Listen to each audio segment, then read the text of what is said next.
This week we'll be talking about the history of women in comics. And I'm not just talking pictures either. We're talking writers, artists, inkers, whatever. All this and more on the Anti-Gravity Loon.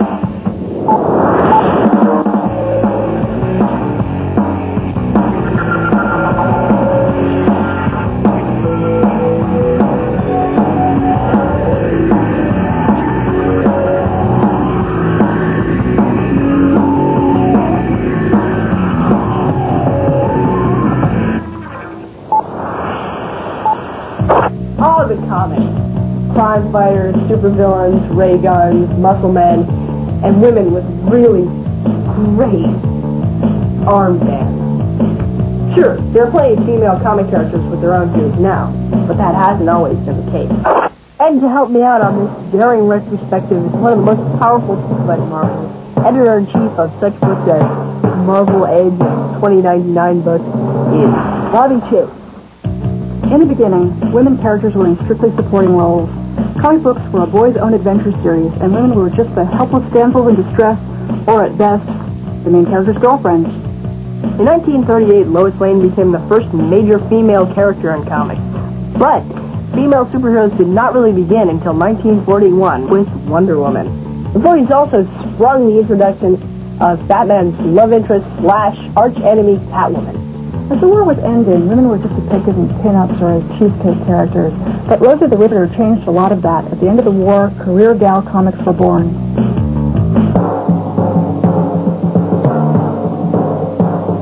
In 1956, Batwoman made her debut, supporting such chic crime-fighting accessories as a utility handbag with smoke bomb lipstick and tear gas perfume. In the 60s, comics got more liberated and women started getting stronger roles. In 1961, with the creation of the Fantastic Four, came Sue Storm, the Invisible Girl. In 1967, Batgirl Barbara Gordon made her debut as part of a spin-off of the campy TV show Batman. In the early 80s, another Marvel character, the Savage She-Hulk, developed her own unique personality at the hands of Marvel founding father Stan Lee, and was later revamped as the Sensational She-Hulk. The mid-80s also saw the popularity of a lot of new female characters such as Elektra, Phoenix, Storm, Rogue, Jubilee. They were strong women, heroes and leaders in their own right. Batgirl Barbara Gordon had been shot by the Joker and became paraplegic. Ms. Gordon has since become the Oracle, DC's premier computer hacker, and keeping right in step with the times.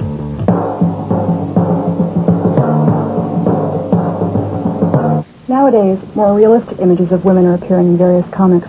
Marvel's Typhoid Mary is a limited series that deals with much more adult issues like prostitution, serial killing, and mental illness, and is written by female writer Ann Nesenti. One notable female character is Death from Neil Gaiman's Sandman, a totally different interpretation of the old Grim Reaper and a character with a large following. Tank Girl, an 80s alternative comic, became a major Hollywood motion picture in 1995.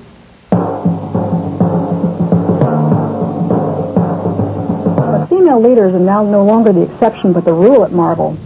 It's not just Black Widow, but Scarlet Witch is now the leader of ForceWorks, Storm is the leader of the X-Men, White Queen is the leader of Generation X, and the Invisible Woman, no longer the Invisible Girl, is the leader of the Fantastic Four. Things are definitely changing once again.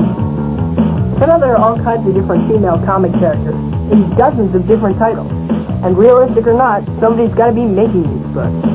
So, are a lot of women drawing, writing, and producing these four-color vixens? Well, I don't really know any female comic book creators, no. No. I don't know. I really don't know at this present time. No, I don't think so. Yeah, I don't. I think they're female comic book creator. Her name's Julie Bell, and she created the line of Sentinels that are in X-Men comics. Now, I have to say, especially with the big three and the major indies, there aren't a lot of female comic book artists and writers. Now, why is that? Don't females want to get into comic books? Well, Nick was at the San Diego Comic Book Convention, and he asked that very question to Heidi McDonald, the strong voice behind Friends of Lulu. We are here, Heidi McDonald, at Friends of Lulu. Now, why don't you tell our viewers what exactly is Friends of Lulu? Friends of Lulu is an organization for women in comics. Our goals are increasing female participation in comics and readership in comics because, unfortunately, right now it's kind of low. I mean, women make up more than 50% of the population, but they make up about 10% of the comics reading public. Don't get me wrong, I read superheroes when I was a kid, but it really is aimed mostly at the fantasies of teenage adolescent boys. And I have nothing against that, and neither does our organization. We just think that there should be fantasies for teenage adolescent girls and adult women and little girls and everyone. Yeah, she's got a point. Women buy mysteries, women buy horror, women buy romance, and publishers who put out horror books find that they have a ready-made audience of women, readers. For instance, the Anne Rice Interview with a Vampire books, women would come to the stores. Those books sold mostly to women. So there's no question that when you do material that women are interested in, they will read it, they will buy it, they will read it.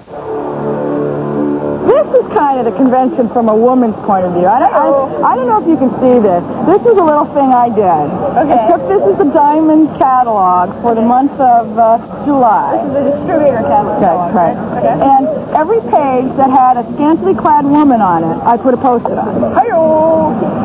That's a lot of